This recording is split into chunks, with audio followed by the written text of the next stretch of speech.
सर्वांना हरिओम. सुखासारिखे पूर्ण वैराग्य जाचे, वसिष्ठा परी ज्ञान योगीश्वराचे. कवी वाल्मिका सारिखा मान्य ऐसा, नमस्कार माझा सद्गुरु रामदासा. श्रीमद दासबोध दशक 8वा, समास 3रा, सूक्ष्म आशंका निरूपण याचा आपण अभ्यास करतो. सांगणाऱ्यापेक्षा ऐकणाऱ्याला जास्त महत्त्व आहे. ऐकणारा हा चाणाक्ष असतो, चतुर असतो, हुशार असतो. सांगणारा जे सांगतो आहे त्यातलं सार काय, असार काय, चांगलं काय, वाईट काय, योग्य काय, अयोग्य काय, चूक काय आहे, बरोबर काय, हे निवडण्याची त्याच्यामध्ये क्षमता असते. आपल्या मनात निर्माण झालेले प्रश्न, एखादी शंका विचारण्याचं त्याच्याकडे धाडसही असतं. बऱ्याच वेळेला काही जणांकडे नसतं, त्यामुळे त्यांच्या मनातल्या शंका तिथेच राहतात. पण काही जण विचारतात. वक्त्याचं ज्ञान हे मर्यादित म्हटलं पाहिजे. जो श्रोता आहे तो अनेकांच्या मुखातून अनेक वेळेला ऐकत असतो. म्हणून श्रोता जो असतो तो बहुश्रुत असतो. अनेकांच्याकडून त्याने बऱ्याच वेळेला अनेक ऐकलेल्या असतात गोष्टी, आणि त्यामुळे वक्त्यापेक्षा तो श्रोताच श्रेष्ठ मानला गेलेला आहे. दुसरी गोष्ट अशी म्हटलेली आहे माऊलींनी की वक्ता आहे तो श्रोत्यांशिवाय अपूर्ण आहे. वक्त्याकडे भरपूर ज्ञान आहे, परंतु जर श्रोते नसतील तर त्या ज्ञानाचा काही अर्थ नाही. श्रोते वक्त्याला प्रश्न विचारून आपल्या मनाचं समाधान करून घेतात. समर्थांच्या समोर असे चतुर, हुशार, बहुश्रुत श्रोते आहेत. श्रोते प्रश्न विचारतात स्वामीजींना जेव्हा जेव्हा मनात शंका निर्माण त्यावेळेला. एक प्रश्न विचारला गेला स्वामीजींना की निराकारी मूळ माया कशी निर्माण झाली ते आम्हाला तुम्ही कृपया सांगा. नजरबंदीचे खेळ करतात, त्यामध्ये अनेक वस्तू प्रत्यक्ष निर्माण करतात, त्या सर्वच मिथ्या असतात. तसेच हे दृश्य जग म्हणजे नजरबंदीचा खेळ आहे. तो खेळ कसा खेळला गेला व हे दृश्याने भरलेले जग कसे निर्माण झाले ते स्पष्ट सांगतो, असे स्वामीजी त्या प्रश्नाचं उत्तर देताना सांगतात. आकाश जराही न हलता जसेच्या तसेच राहते, त्याप्रमाणे निराकार निश्चल ब्रह्मामध्ये मूळ माया उत्पन्न झाली. वायू उत्पन्न झाल्याने आकाशाला तडा गेला, आकाश भंगले, आकाश दुभंगले असं कधी आपण ऐकलेलं नाही किंवा कोणाच्याही ऐकण्यात आलं नाही, अनुभवाला देखील नाही. त्याप्रमाणे मूळ माया जी उत्पन्न झाली तरी देखील परब्रह्माच्या निर्गुणपणात यत् किंचितही भंग होत नाही, ते जसेच्या तसेच राहते. वायू हा आकाशासारखा पुरातन नाही, त्याचप्रमाणे मायासुद्धा परब्रह्माप्रमाणे सनातन नाही. परब्रह्म सनातन आहे, परंतु माया सनातन नाही. वायू जसा आकाशात विरून जातो, लय होतो, त्याप्रमाणे मूळ माया परब्रह्मामध्ये लीन होते. आणि म्हणून उत्पन्न होणारी आणि लीन होणारी माया म्हणजे जिची निर्मिती आहे आणि नाश आहे, आरंभ आहे आणि शेवट आहे, अशी माया संपूर्णपणे खरी नाही. ही पंचमहाभूते यांचं एक एक दाखला देऊन समर्थ परब्रह्म त्यापासून कसं वेगळं आहे ते सांगतात. जसे वायूचे रूप आहे तसे मायेचे रूप आहे. वाया वाहू लागला, वायू वाहू लागला की तो आहे असे भासते, असे आपल्याला समजते. त्याप्रमाणे मायेचा देखील भास होतो. माया भासते, पण प्रत्यक्ष तिचे रूप दाखवा म्हटलं, माया कशी आहे हे दाखवा म्हटलं तर दाखवता येत नाही. वायू खरा आहे तो दाखवा म्हटले तर जसं त्याला दाखवता येत नाही, त्याला पाहायला गेले तर नुसती धूळ दिसते. त्याप्रमाणे मूळ माया भासते, जाणवते, पण दिसत नाही. तिच्यातूनच पुढे अविद्या माया विस्तार पावतो, अविद्येचा विस्तार होतो. ज्याप्रमाणे वायूमुळे दृश्य वस्तू आकाशात उडतात, त्याप्रमाणे मूळ मायेच्या संयोगाने निर्गुण ब्रह्मामध्ये दृश्य जगत दिसू लागते. मूळ प्रश्न आहे तो आपण सोडायचा नाही. मूळ प्रश्न असा आहे की निर्गुण निराकार ब्रह्मामध्ये माया कशी उत्पन्न झाली. माया सगुण आहे आणि ब्रह्म निर्गुण आहे. त्याचं उत्तर या ठिकाणी स्वामीजी देतात.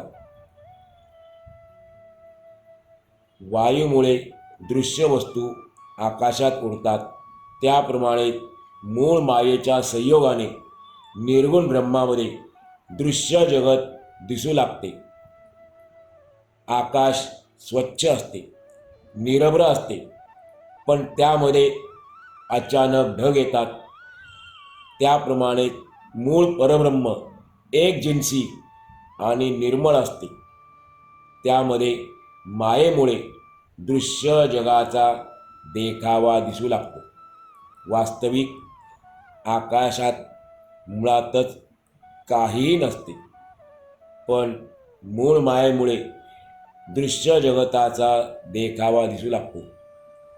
आकाश निरभ्र आहे, त्यामध्ये काही नसतं, पण ज्यावेळेला अभ्र येतात त्यावेळेला आकाशाची निश्चलता भंगली असे वाटते. अभ्र म्हणजे ढग, पण ती निश्चलता मुळातच अभंग असते, तात्पुरती असते. ढग गेले की मग आकाश निरभ्र असतं, निश्चल असतं.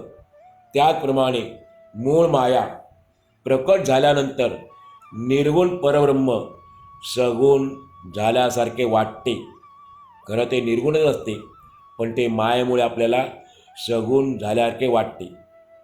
आभाळ म्हणजे ढग आले आणि गेले तरी आकाश पूर्वीसारखे अभंग राहते. आपण बऱ्याच वेळेला या दोन शब्दात अर्थामध्ये घोटाळा करतो. आकाशाला आपण समानार्थी आभाळ म्हणतो, पण आभाळ म्हणजे आकाश नाही. आकाशात आभाळ येतं, आभाळ आणि आकाश वेगळं आहे. म्हणून आभाळाचा अर्थ आहे ढग, जे काळे ढग आपण पाहतो पावसाळ्यामध्ये. असे आकाशमध्ये आभाळ आले आणि गेले, किती वेळा आले आभाळ आणि गेले तरी आकाश पूर्वीसारखे अभंग राहते, निश्चल राहते. त्याप्रमाणे मायेमुळे दृश्य विश्व किती वेळा आले आणि गेले, निर्माण झाले आणि संपले, तरी निर्गुण ब्रह्म सगुण न होता निर्गुणच राहते. क्षितिजाजवळ ज्या ठिकाणी आकाश जमिनीला टेकलेलं दिसतं त्याला क्षितिज म्हणतात. त्या क्षितिजाजवळ आकाश अगदी डोक्याला टेकलेले दिसते, पण ते खाली घसरले नसते, ते तर आपल्या जागी वरच्यावर असते. त्याप्रमाणे या दृश्य जगतामध्ये ब्रह्माला सगुणपणा आल्यासारखे वाटते. ब्रह्म सगुण झाल्यासारखे वाटतं आपल्याला, पण त्याचे निर्गुणत्व कायम जसेच्या तसे असते, अभंग असते. आकाशाकडे वर पाहिले तर ते निळे दिसते, पण तो तर केवळ भास असतो. तो निळा रंग तेथे नसतोच. ते आकाश एखाद्या झाकण्यासारखे पालथे घातल्यासारखे दिसते. खरा तो पण भास आहे असं आपल्याला वाटतं आणि सर्व विश्वच आकाशाने कोंडून धरलेले आहे असंही आपल्याला वाटतं, पण ते खरे नाही. तो सुद्धा भासच असतो. ते जसेच्या तसे सर्व दिशांना मोकळेच असते. आकाश सर्व दिशांना, दाही दिशांना मोकळेच असते, जसेच्या तसे असते. दुरून पाहिले, लांबून पाहिले तर पर्वताचा रंग निळा दिसतो, पण तसे दिसत असून सुद्धा पर्वतांना रंग लागलेला नसतो. त्याप्रमाणे हे दृश्य विश्व परब्रह्माला चिकटलेले दिसते, पण निर्गुण ब्रह्म त्यापासून अलिप्त असते. त्याला कुठलाही रंग नसतो, आकारही नसतो, गुणही नसतो. रथ किंवा गाडी धावताना पृथ्वी धावते असे वाटते, पण ती तर अगदी स्थिर असते. त्याचप्रमाणे एवढे सगुण विश्व पाहिल्यानंतर ब्रह्मसुद्धा सगुण झाल्यासारखे वाटते, पण त्याची निर्गुण अवस्था जशीच्या तशीच राहते. आकाशात चंद्र उगवलेला असताना ढग आले तर त्या ढगांमुळे आपल्याला असे वाटते की चंद्र धावतो आहे, पण ते तसे वाटणे म्हणजे भासच असतो. चंद्र कुठे धावतो का? तो तर स्थिर असतो. ढगच धावत असतात. अग्नीच्या ज्वाळा किंवा उन्हाच्या झळा वर आकाशात गेल्या म्हणजे आकाश कंप पावल्यासारखे वाटते. आकाशामध्ये कंपन निर्माण झालं असं आपल्याला वाटतं, पण तो सुद्धा भ्रम असतो. कारण आकाश जे आहे ते अगदी जसेच्या तसे निश्चल असते. त्यामध्ये कोणताही बदल नसतो. निर्गुण, निराकार, निश्चल परब्रह्म एकपणाने जिकडे तिकडे सर्वत्र पसरलेले आहे, पण ते दृश्यामुळे सगुण झाले आहे असे आपल्या कल्पनेला वाटते, पण मुळातच कल्पना खरी नाही. त्यामुळे ब्रह्म जे आपल्याला दिसतं दृश्यामुळे सगुण झालेले आहे ते पण खरे नाही. परब्रह्म जसेच्या तसे निर्गुणच राहते. नजरबंदीच्या खेळाप्रमाणे माया ही चंचल आहे. नजरबंदीच्या खेळात जसे क्षणोक्षणी बदल होताना दिसतात, पण तो भ्रमच असतो. ते सर्व काही तात्पुरते असते, अशाश्वत असते. दृश्य पदार्थ किती वेळा आले व गेले तरी परात्पर परब्रह्म अगदी जसेच्या तसेच शाश्वत टिकून राहते. त्यामध्ये कधीच केव्हाही परिवर्तन होत नाही, बदल घडून येत नाही. वास्तविक परमात्म वस्तू अखंड आहे, त्याला जराही खंड नाही. ती अवयवरहित आहे, त्याला अवयव नाही. माया काय करते? माया त्या ठिकाणी परमात्म वस्तूच्या ठिकाणी खंड पडल्याचा भास निर्माण करते. जे नाही ते आहे असा भास निर्माण करणे हेच तर मायेचे काम आहे. जे नाही ते आहे असा भास निर्माण करणे हेच तर मायेचे काम आहे. म्हणून मायेने निर्माण केलेली सृष्टी खरी नसते.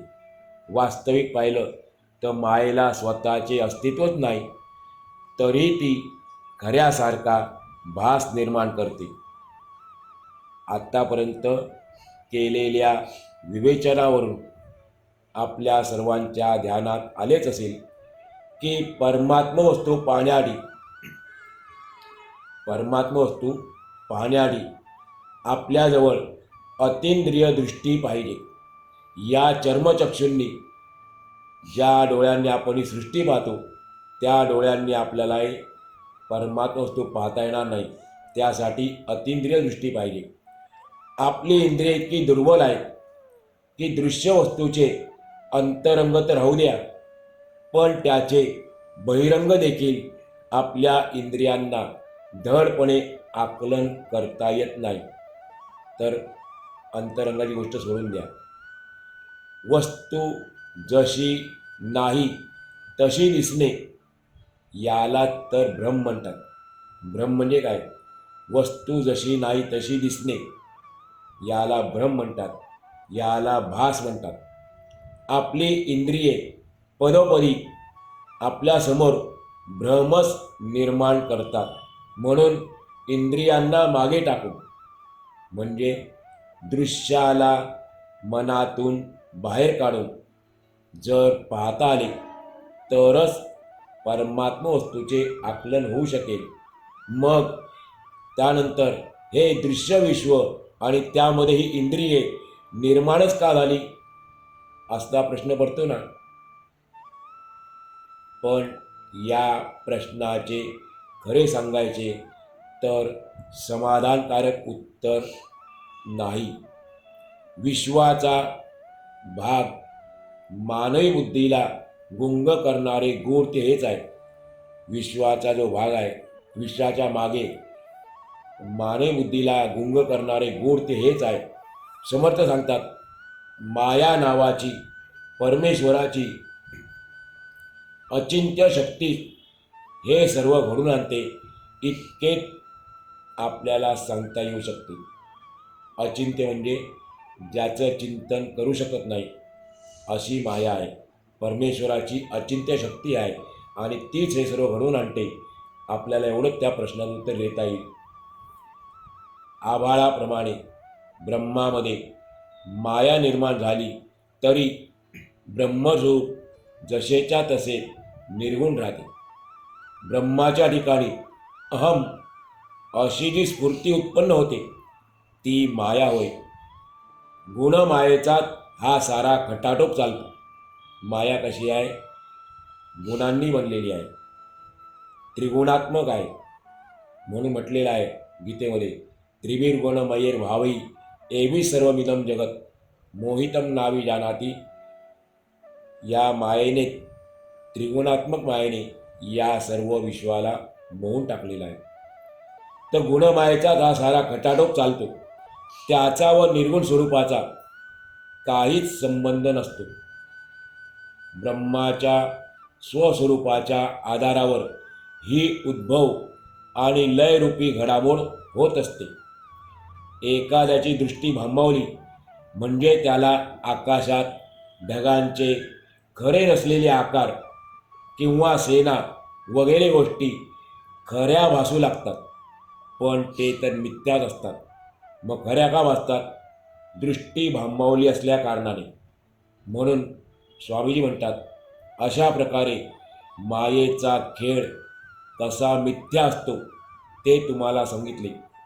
अनेक तत्वांचा विचार न करता माया कशी उत्पन्न झाली ते सुद्धा सांगितले. हे विश्व पंचमहाभूतांपासून रचलेले आहे. ही महाभूते बीजरूपाने मायेमध्ये असतात. एकातून एक निर्माण होऊन ब्रह्मांडाची रचना होते. हे ज्याला कळले त्यालाच विश्वाचे रहस्य कळले. अहम ही जी मूळ स्फूर्ती, ते स्फुरण वायूमध्ये असते, तोच ओंकार होय. अहम ही जी मूळ स्फूर्ती आहे, ते स्फुरण वायूमध्ये असते आणि समर्थात की तोच ओंकार होय. त्यामध्ये पंचमहाभूते बीजरूपाने असतात. चतुर ज्ञानी पुरुषांना ही गोष्ट बरोबर माहीत असते. निश्चल ब्रह्मामध्ये, अचल ब्रह्मामध्ये जी हालचाल होते तीच मूळ माया होय. ते चलन शक्तिरूप आहे. प्रथम पंचमहाभूते ही अव्यक्त अवस्थेत होती, पण नंतर विश्वरचना होण्याआधी ती व्यक्त झाली. जो सूक्ष्मपणे बारकाईने विचार करील त्याला हे ध्यानात येईल की मूळ मायेमध्ये जर विश्वरचनेचे बीज आहे, मूळ मायेमध्ये जर विश्वरचनेचे बीज आहे, तर तिच्यामध्ये पंचमहाभूते सूक्ष्म रूपाने असली पाहिजेत. मूळ मायेमध्ये आकाश आणि वायू ही तत्वे असली पाहिजेत. कशी ते पहा.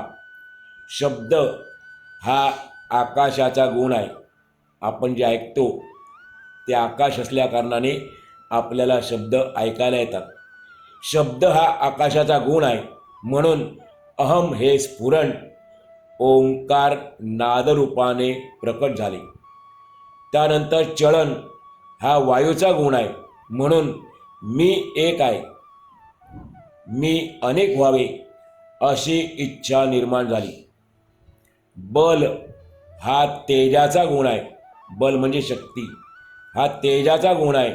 म्हणून त्या इच्छेला मी एक आहे, मी अनेक व्हावे अशी जी इच्छा निर्माण झाली, त्या इच्छेला सामर्थ्य प्राप्त झाले तेजामुळे. ते सामर्थ्य जे आहे ते जीवाला बोचत नाही, टोचत नाही. कारण का? ते मृदू आहे. मृदूपण हा जलाचा म्हणजे पाण्याचा गुण आहे. पाणी मृदू असते, कोमल असते.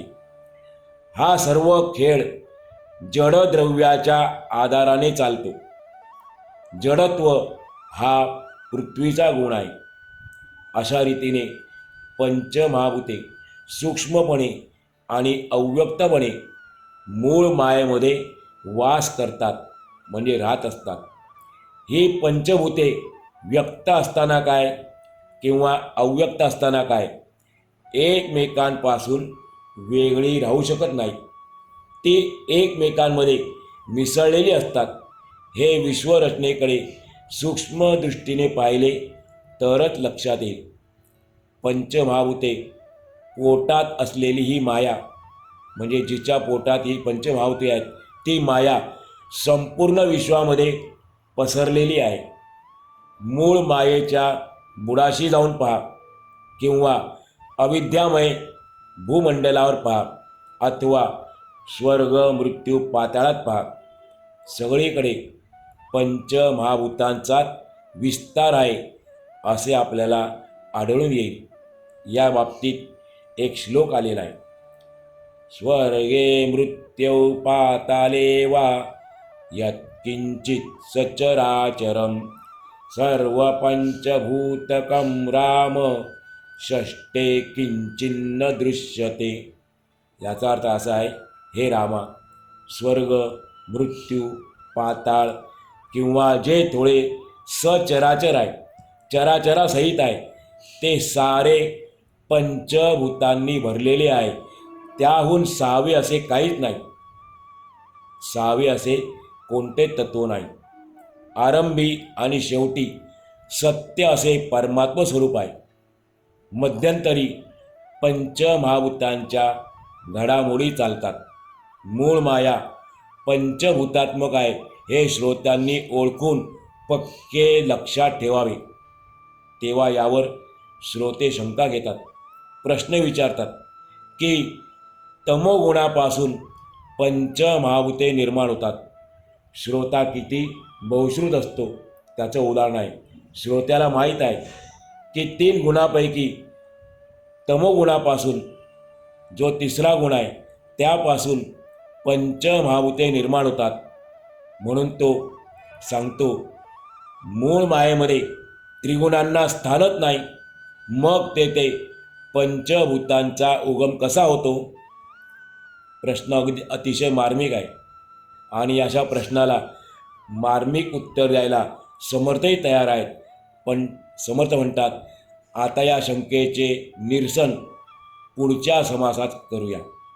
अशा प्रकारे श्री दासबोधाच्या गुरु शिष्य संवादातील 8व्या दशकातील सूक्ष्म आशंका निरूपण नावाचा 3रा समास पूर्ण झाला. आज आपण या ठिकाणी आजचा पूर्ण करूया.